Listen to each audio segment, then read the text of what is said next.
Ferrari at breakfast on LBC. Call 0345 6060 973. 9 minutes before 8, we now have those official figures that I was trying to find while I was talking with Simon. So these are the number of murders in London over the last... Homicides. 2018, 132. 2019, 143. 2020, 119. 2021, 124. So 2021 is clearly up on 2020, which was down on 2019. But the suggestion that homicide is declining is clearly wrong. I give you the two most pertinent figures: 2020, 119, 2021, 124. Now, we must tread carefully because, of course, these affect the lives of many of you listening now, but having Simon getting his figures so palpably wrong, it is necessary to go back. So 57 is where the country is, where London stands currently.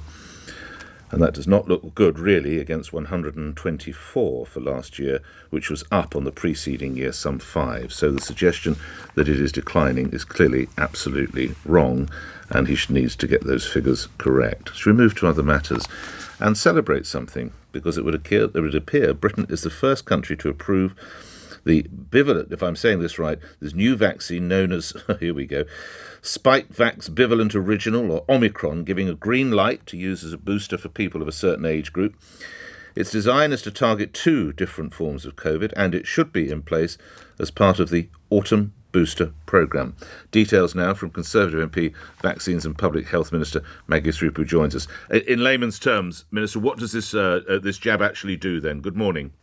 Good morning. Well, as you say, it's really good news. We were the first country in the world to authorise the original vaccine and put it into the arm of Margaret Keenan. And now we're the first country in the world to authorise the bivalent. Sorry to correct you on that. No, I'm more than happy for you to do that. And that's because there's 2 parts to it. It will provide the immunity against the original variant, the Wuhan variant, and against the Omicron variant. So it broadens our immunity. So it gives us better chance to cover every aspect of what of COVID that we've got around at the moment, and hopefully that will help prevent severe infection, hospitalisation, the need to go on to intensive care, and hopefully deaths as well. So it's really good news. And as you say, we'll be rolling it out as part of the autumn booster programme. And when does that actually start? Autumn being when? When will people start hearing about this? And to whom will it apply?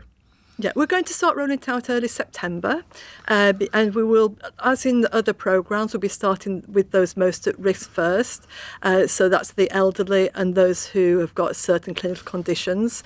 So in effect, over the next few months, we're rolling it out to everybody aged over 50, those who live in care homes, healthcare and social care workers, and those who are immunocompromised of any age, over age of 5, and those who are carers, aged 16 to 49, because we need to make sure that that population are protected, to make sure they can continue to provide that care that those that they rely on really need. So it's about 26 million people that will be jabbing over the next few months. You're a public health minister, just broadening the conversation out. How concerned are you about the health of the country as we approach the autumn, and a lot of people saying they're so concerned about energy prices they won't be able to turn the gas up, and it is feared more vulnerable people will die than is usual? Well, that is a concern. It's something that we've taken into consideration when we've looked at our vaccination programmes. And I think we're rolling out the COVID jab. We're also rolling out the flu jab. So we're providing as much protection as we can to those who are most vulnerable.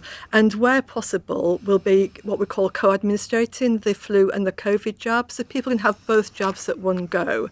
And I think if people are reassured about their own health, then it helps to take the pressure off some of the other concerns that they may have.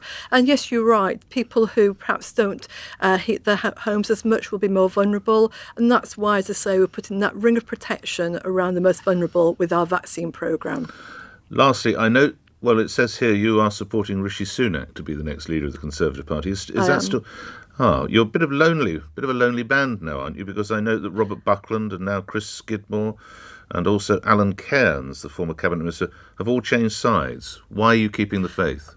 I'm not changing sides as many of us who are backing Rishi, not just as MPs, but across the whole of the country. Time and time again, Rishi goes to events, meets the membership, and they're really impressed by him. And I'm Vaccines Minister, and I saw what we did through that, supporting people, and what Rishi did as Chancellor throughout the pandemic, supporting people through the furlough scheme and through business support, to me shows what he can do as Prime Minister as well, and that's why I'm backing him. Grateful for your time. Thank you. Vaccines and Public Health Minister Maggie Throup appearing here. Congratulations on the United Kingdom being in the lead there, and if you're of a certain age group or vulnerable, we can all look forward to getting our invitations for the jabs. Richard in Mayfair, coming back to the violence within London. Richard, what do you want to say to that? Good morning.